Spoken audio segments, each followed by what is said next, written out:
Seja bem-vindo ao Investcast, o podcast da Impactos UFRJ, que te ajuda a usar melhor o seu dinheiro. Meu nome é Paula Frani, eu faço Relações Internacionais na UFRJ e eu sou analista de gestão de pessoas de impactos. Meu nome é Rafael Vidal, eu faço Economia na UFRJ e atualmente sou analista de back-office aqui na Liga. Oi galera, meu nome é Lara, eu sou de Ciências Contábeis e atualmente eu sou gestora de macro aqui na Liga. Hoje nós vamos falar sobre o dólar e como ele afeta a nossa vida. Muitas vezes acreditamos que a gente só é impactado pelo dólar quando a gente vai viajar para o exterior ou algo do tipo, quando a gente tem essa relação direta com a moeda. Mas na verdade isso não é bem assim. Muitas vezes a gente tem o dólar atrelado aos preços dos nossos alimentos, aos nossos investimentos também e diversas outras coisas que nós vamos abordar aqui.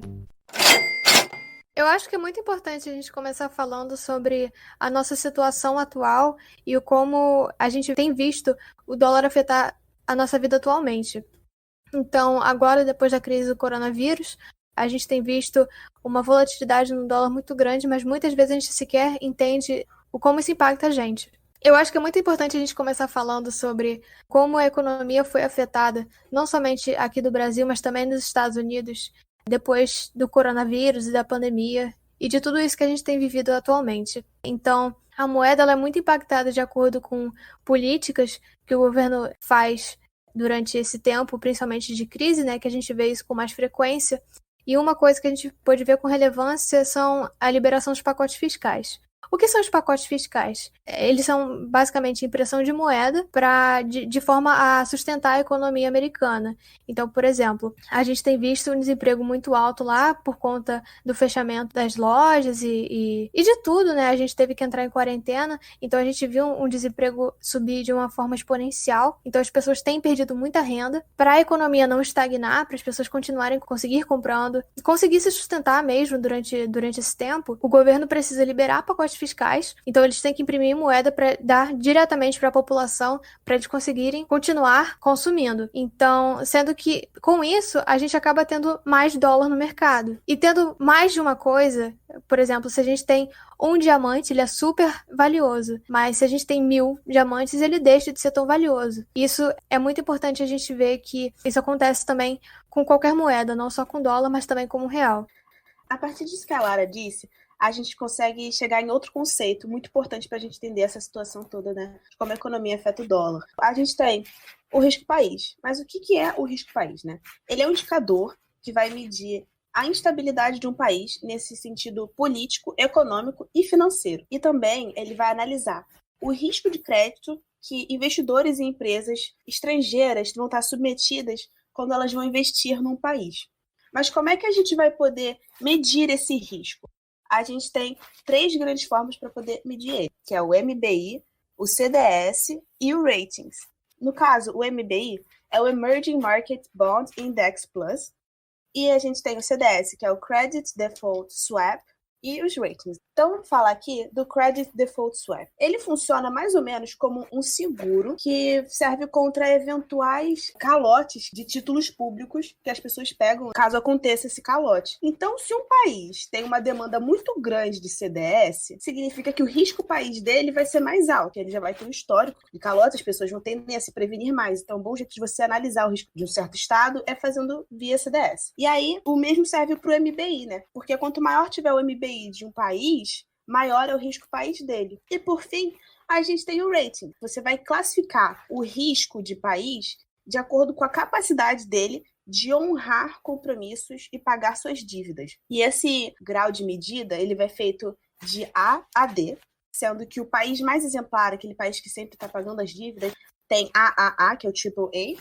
e o que tem o menos exemplar vai ser o D. E aqui no caso do Brasil, nós atualmente somos BB. Nós caímos, né, por causa dessa crise do Covid, ultimamente. Nosso risco país tem aumentado. E existem países como, por exemplo, a Argentina, que tem um certo histórico, né, de dar calotes em países, de não pagar dívidas. A Argentina é CCC, então que ela tem, né, um rating baixo. Então o risco país da Argentina tem que ser mais alto que o do Brasil por causa disso. Mas qual é a consequência do risco país pra gente, sabe? No caso, o risco país ele vai ser algo que vai ter uma fuga de investidores. Se o seu país for um país que vai ter um risco país tão alto, as pessoas vão deixar de investir nele, né? Os investidores estrangeiros vão deixar de colocar o dólar, né? E a gente vai ter essa ausência de dólar na economia desse país por causa disso.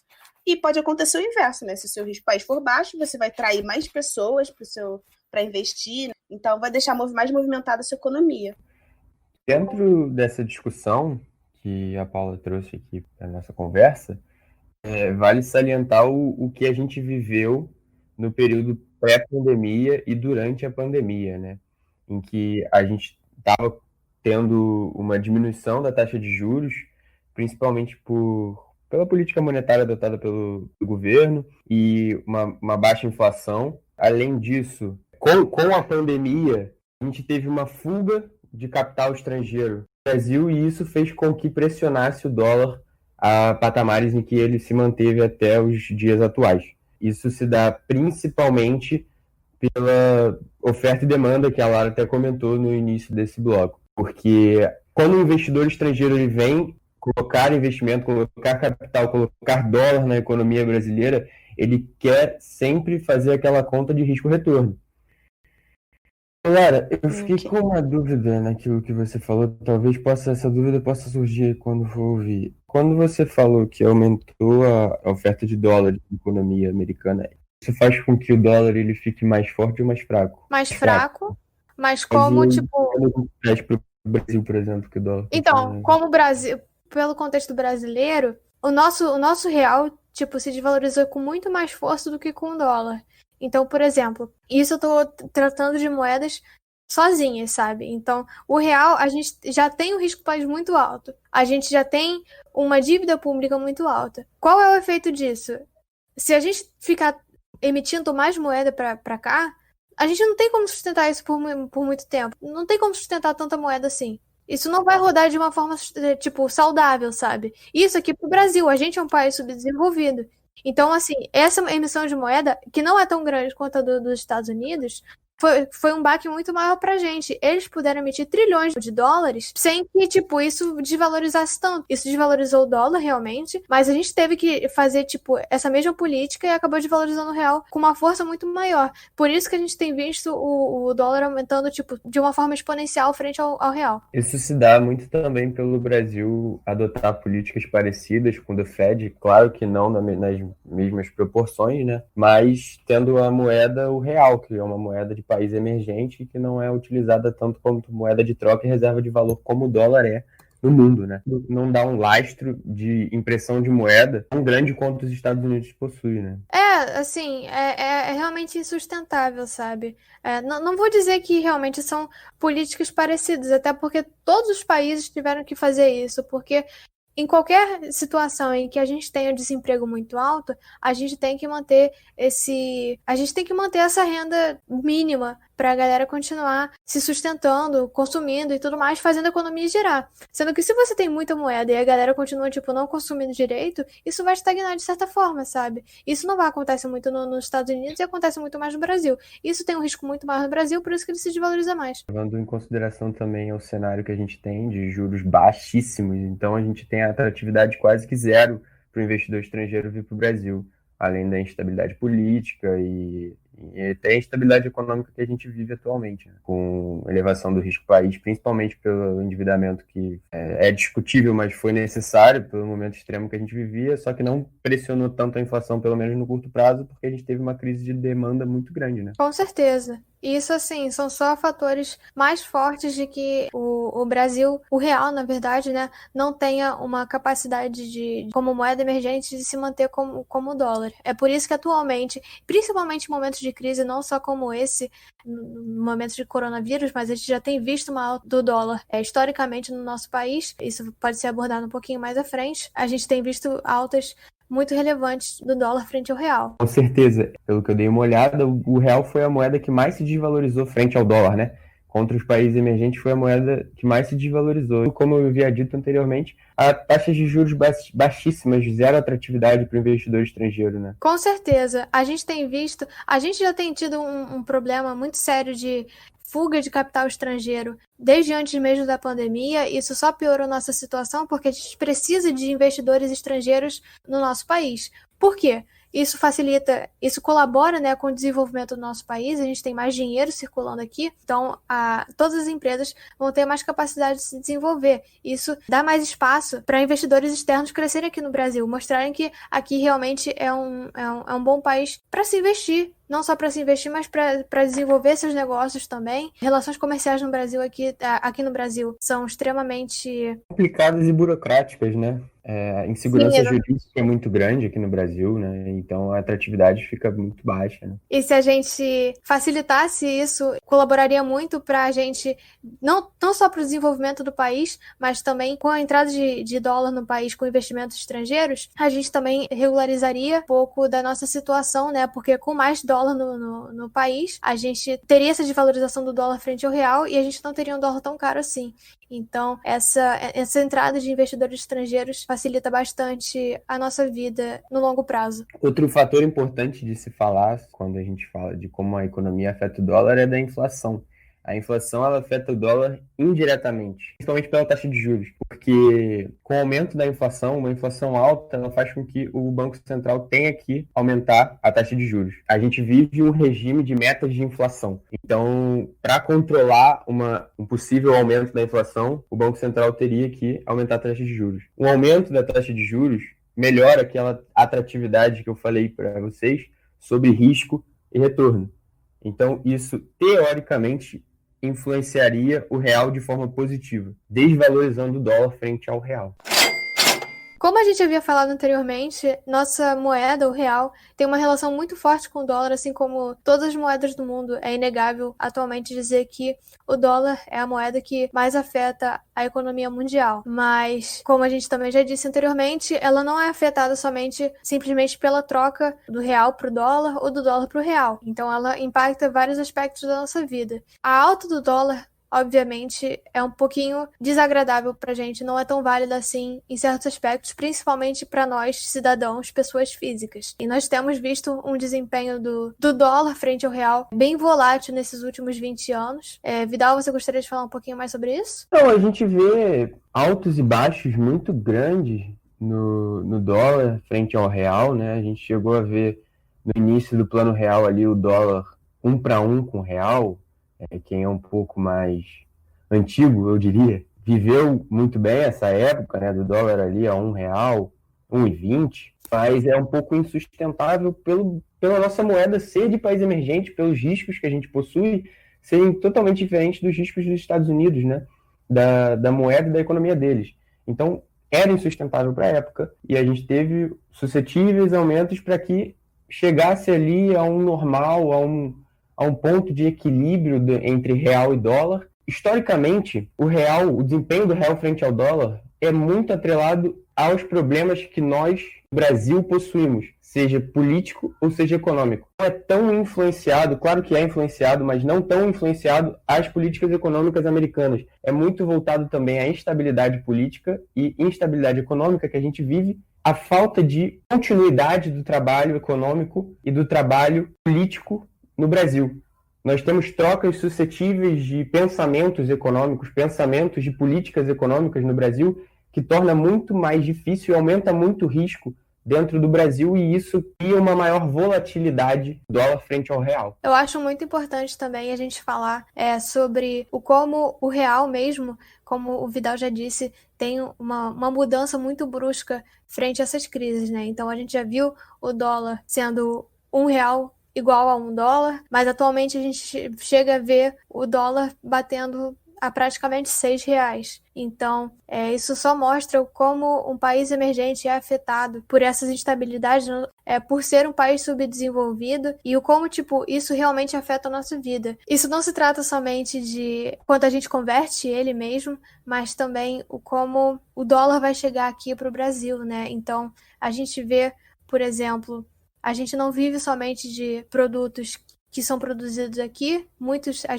são produzidos lá fora e são trazidos para cá, e obviamente não é simplesmente um preço definido por nada. Então a gente consegue ver com clareza, né, a partir desses últimos 20, 30 anos, né, como a moeda de um país subdesenvolvido depende de sua política para realmente performar bem frente a outros países. E principalmente o dólar, né? Os Estados Unidos é um país super desenvolvido, é uma potência mundial, então essas discrepâncias são muito bem vistas na moeda. Então a gente consegue falar bastante até sobre como os Estados Unidos, o dólar, ele funciona como uma âncora para outras moedas, para os outros países, né? Porque ele atualmente ele é visto como uma base para todas as outras políticas dos outros países. Paula, quer falar um pouquinho mais sobre isso? Com certeza. Isso tá tudo relacionado, né? Por que é o dólar, né, que é a âncora? Por que a exportação e as importações são feitas em dólar, né? A gente tá bem claro que os Estados Unidos atualmente é a potência, se não uma das potências mais poderosas do mundo. E isso se dá por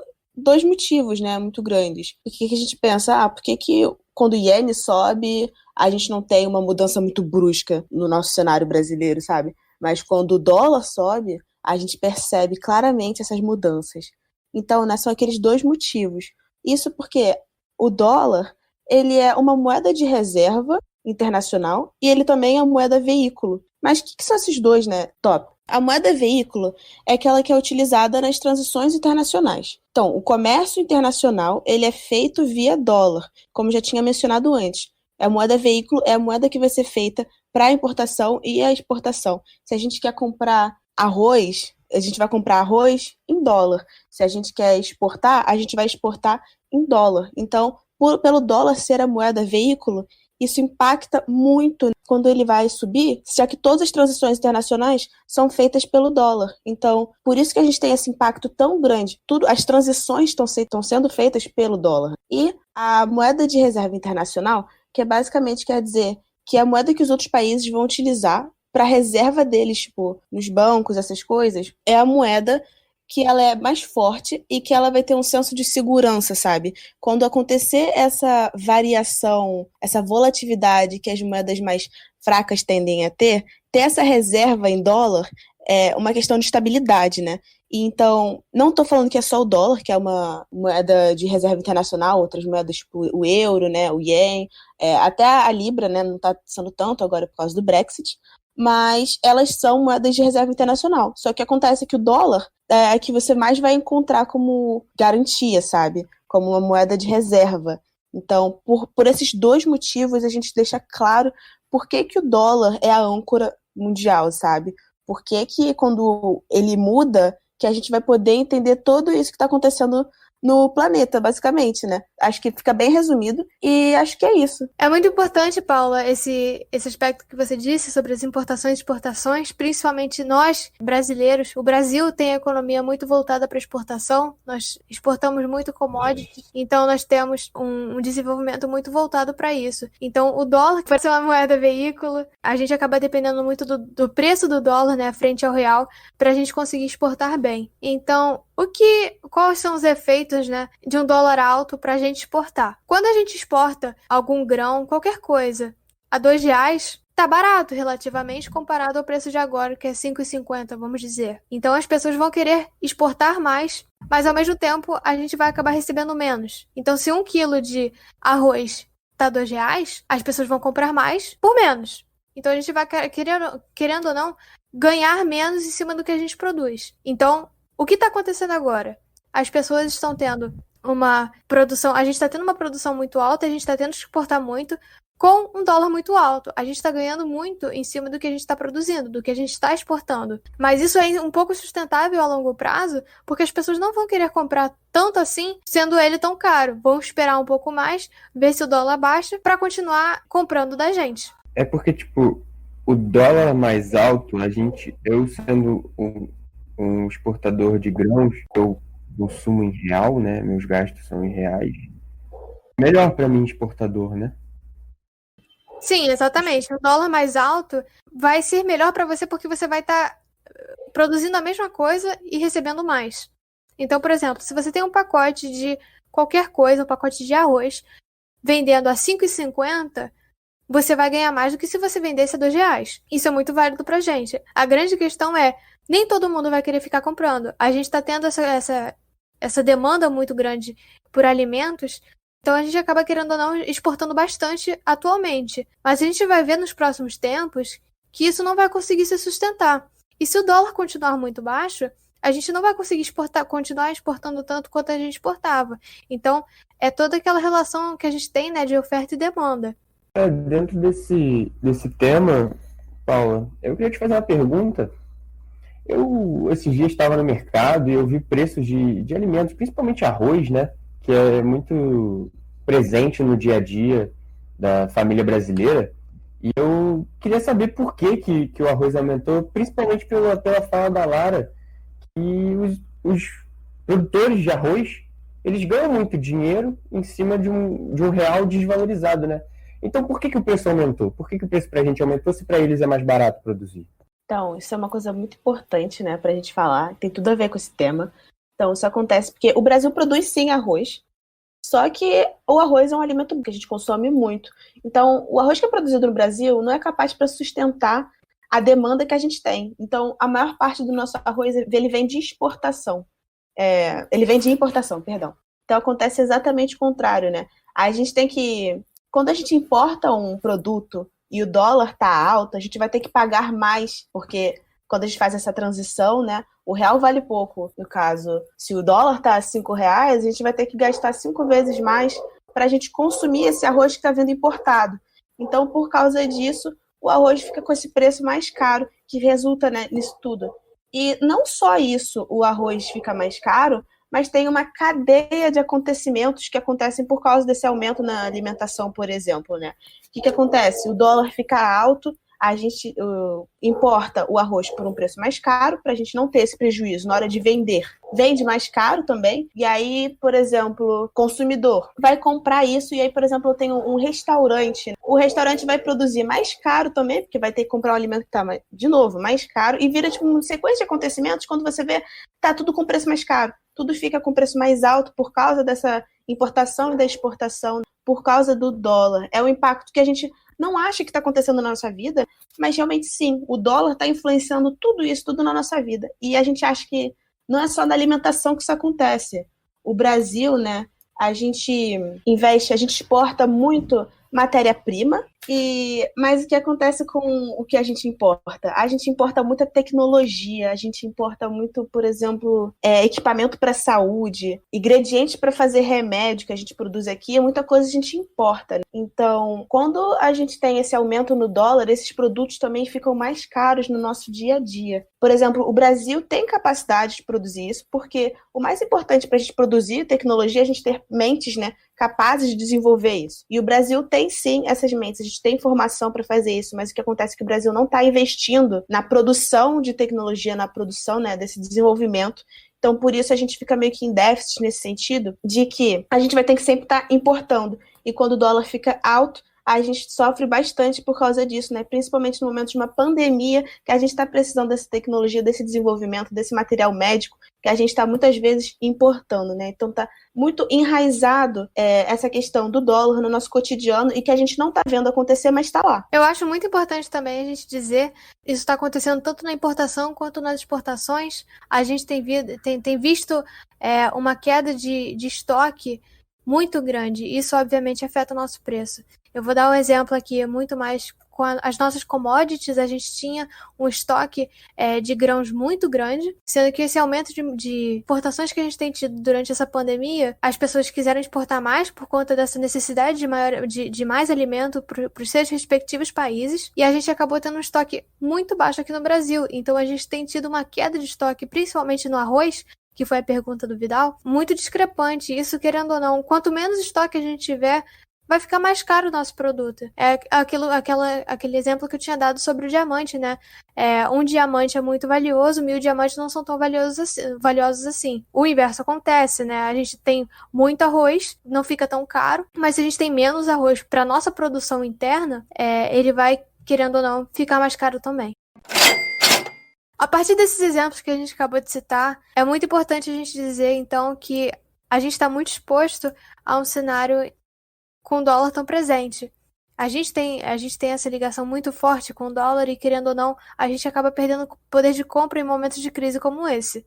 Então, acho que é extremamente necessário a gente pensar em como investir em um cenário de tanta exposição assim. Como a gente consegue, como a gente pode se proteger em cima disso. Muito importante para esse debate que a gente vai trazer agora é falar sobre investimentos. São os investimentos que vão fazer com que a gente consiga manter nosso poder de compra ou aumentar até o nosso poder de compra no longo prazo.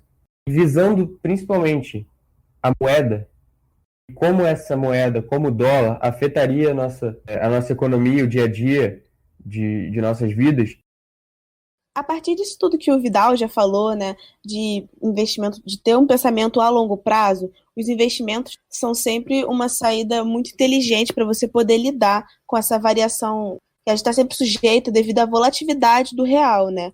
Então, como o dólar, ele pode ser considerado um ativo seguro, ele é um hedge, vale muito a pena você dolarizar a sua carteira, né? Mas o que é um hedge? O hedge é um ativo que você coloca na sua carteira para se proteger das variações de mercado.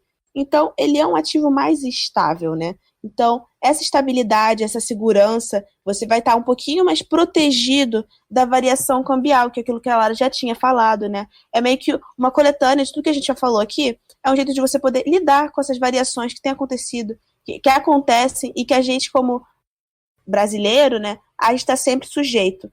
Mas, de qualquer jeito, é sempre bom lembrar que nós somos alunos da UFRJ e a gente não pode dar recomendações de investimentos.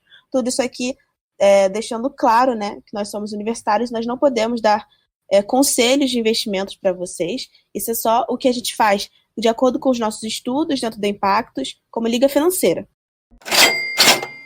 Bem, gente, nosso Investcast agora chegou na reta final e agora a gente abre essa partezinha para as perguntas. Então a gente já tem uma aqui do nosso analista de operações, PH. Pode falar aí, por favor. Fala, rapaziada do Investcast. Meu nome é Pedro Henrique, eu sou aqui da Liga do Departamento de Operações e eu gostaria de saber qual a diferença entre o dólar comercial e o dólar turismo. Essa é uma pergunta super interessante, até porque a gente abordou, né, sobre a questão de que o dólar não se trata somente de turismo.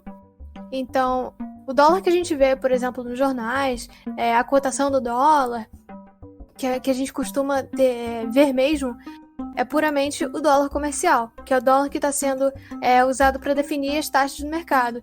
Então, são grandes empresas, né, que fazem essas transações para importações e exportações. Então, tem essa sua cotação variável e ela muda constantemente, como a gente costuma ver. Tanto é que todos os dias ela está com uma variação, mesmo que pouca, existe sempre uma variação. Já o dólar turismo é praticamente a mesma coisa que o dólar comercial, sendo que ela é taxada em cima de alguns custos, né? Ela é negociada nas casas de câmbio, mas ela tem que incorporar alguns custos por conta de impostos, importação de papel moeda e custos administrativos, essas coisas. Então, ela é um pouquinho mais cara, então a gente, querendo ou não, essas casas de câmbio acabam cobrando um pouco mais e esse valor acaba alterando um pouquinho. Essa é a diferença entre dólar comercial e dólar turismo. Vamos para a próxima pergunta, que ela foi feita para o nosso analista de gestão de pessoas, Guilherme. Oi, gente, sou o Guilherme Silveira, sou analista de gestão de pessoas aqui da Liga. Eu tenho uma pergunta para fazer que é: como fica o preço do dólar com a eleição do Biden? Para a gente responder essa pergunta, né, da melhor forma possível, a gente vai trazer um convidado, que no caso é o nosso analista macro, que se especializa em Estados Unidos, o Túlio. Fala aí, galera. Meu nome é Túlio Polilo. Sou analista macro aqui no Impactus e atualmente estou cobrindo a região dos Estados Unidos. Respondendo aqui a pergunta, a gente realmente tem uma tendência de enfraquecimento do dólar com o governo Biden, né, no longo prazo. A gente tem um caráter social desenvolvimentista, né, de um governo democrata que deve provocar um aumento de investimentos em infraestrutura e também uma busca mais latente por políticas voltadas para o meio ambiente. E isso deve aumentar o risco fiscal do país, que já foi comprometido com os gastos ocorridos em função da pandemia, né? Além disso, o mercado americano acende algumas dúvidas quanto a uma possível taxação mais rigorosa. Isso implicaria numa espécie de teto implícito sobre os rendimentos das empresas americanas e, portanto, numa redução da capacidade de crescimento da economia estadunidense. Por fim, a gente pode esperar um Biden muito mais dedicado à política externa do que o seu antecessor, o Trump, na cadeira presidencial. Isso deve favorecer mercados emergentes em função de uma maior visibilidade que traria mais investidores estrangeiros. E também em função de Estados Unidos menos obcecado com a disparada do dólar, em relação a outros pares de moeda. E agora, para finalizar com a nossa última pergunta, o nosso analista de macro, Jorge, tem uma aqui para fazer para gente. Então, galera, minha mãe, que é uma ouvinte assídua do podcast, ela gostaria de saber se no Brasil é possível realizar compras ou transações utilizando diretamente o dólar. Bom, Jorge, obrigado pela pergunta. Inclusive, é uma pergunta muito interessante. Não, aqui no Brasil a gente não pode utilizar dólar para comprar coisas, por exemplo, em uma loja, no shopping, e comprar as coisas em dólar, porque dentro do Brasil a moeda soberana e a moeda de troca dentro do nosso país é o real. Países onde você tem moedas muito desvalorizadas, como tem acontecido agora no caso da Argentina, você acaba perdendo essa soberania e podendo utilizar o dólar como moeda de troca. Mas no Brasil, especificamente, isso não é possível, somente real. Gente, muito obrigada para todo mundo que mandou pergunta. A gente está sempre recebendo aqui as coisas. Caso você não tenha conseguido enviar para participar desse podcast, você pode mandar em outros ou entrar em contato com a nossa equipe, né? Bem, vamos finalizar esse bloco por aqui. Bom, depois de toda essa conversa, todo esse debate que a gente teve aqui hoje, é possível concluir que o dólar é muito importante para o dia a dia das nossas vidas e ele não é tão distante como aparenta ser, né? Não é apenas um númerozinho que varia dia após dia. Ele influencia, sim, bastante nas nossas vidas, seja por importação, exportação, seja por diversos outros fatores que foram abordados aqui hoje. E vale a pena ressaltar que é importante que vocês que estão nos ouvindo atentem-se, né, a essa variação e formas de se proteger. É muito importante que vocês demandem um tempo de vocês, tirem um tempo de vocês para aprender um pouco mais sobre como se defender desse tipo de variação, para que vocês não percam o poder de compra, mantenham uma vida aí um pouco mais confortável no quesito financeiro. Eu acho que é muito importante, né? Esse tópico do dólar tá meio que em alta, né? Agora, por causa da questão do arroz, né? As eleições dos Estados Unidos, tem muita coisa, tá muito fresca, tá muito relacionada. Mas mesmo com essa poeira baixar, é importante a gente ficar atento a essas coisas, essas questões, porque elas estão influenciando lá, a gente mesmo não está vendo, elas estão influenciando, ficar sempre atento a essas questões, é o que o Vidal falou, né, da gente se proteger para a gente poder manter essa vida confortável, né, porque a gente não está vendo, né, explicitamente que não está lá, então é realmente importante ressaltar isso aí.